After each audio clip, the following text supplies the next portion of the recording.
بسم اللہ الرحمن الرحیم رب اشرح لی صدری ویسر لی امری واحلل عقدۃ من لسانی یفقهوا قولی رب زدنا علما رب زدنا علما رب زدنا علما رب یسر ولا تعسر وتمم بالخیر اللہم فقہنا فی الدین۔ جی ان اللہ بے شک اللہ تعالی لا نہیں یستحیی وہ شرماتا این یہ کہ یضربا وہ بیان کرے مثلاً مثال ما بعوضتاً جو مچھر ہو فما فوقہا یا اس سے کوئی اوپر کی چیز ہو۔ اب اس آیت میں اللہ تعالیٰ یہ بتا رہے ہیں کیونکہ مشرکین مکہ نے آ کے یہ اعتراض کیا تھا، لو جی یہ قرآن کہتے ہیں اللہ کی طرف سے نازل ہوا ہے، اس میں مکھی کی مچھر کی آگے 14ویں سپارے کے اینڈ پہ آپ لوگ اللہ تعالیٰ نے ایک مکھی کی مثال دی ہے کہ یہ جن لوگوں کو تم پکارتے ہو اللہ کے سوا وہ تو مکھی کا ایک پر بھی نہیں بنا سکتے، تو تم ان کو کس حیثیت سے پکارتے ہو؟ تو وہ مشرکین مکہ نے اعتراض کیا کہ یہ قرآن کتاب اللہ کی طرف سے نازل کی گئی اور مثالیں اتنے چھوٹے جو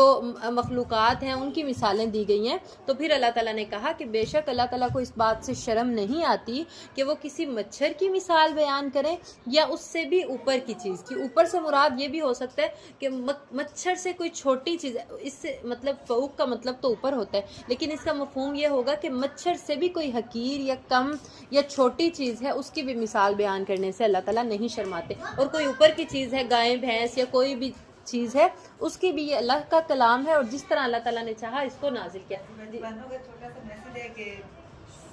صرف سبق پڑھا دوں، ہاں جی جو لوگ رہ گئے میں نے ان سے نہیں سنا، ہاں جی دیکھ لیں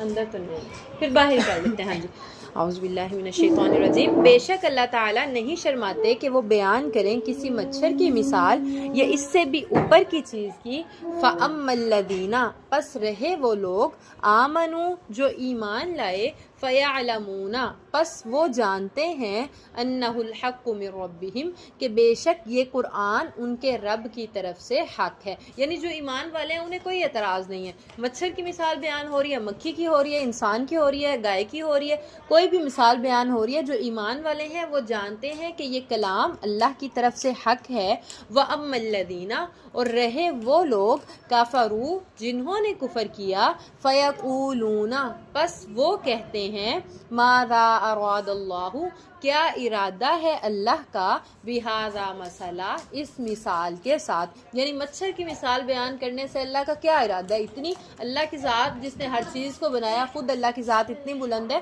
تو اس نے اتنی چھوٹی چیز کی مثال بیان کی، اللہ کا کیا ارادہ ہے؟ یضل وہ گمراہ کرتا ہے بہی ایسی مثالوں کے ذریعے سے کثیراً بہت سے لوگوں کو، ویہدی اور وہ ہدایت دیتا ہے بہی کثیرا اس سے بہت سے لوگوں کو، یعنی جو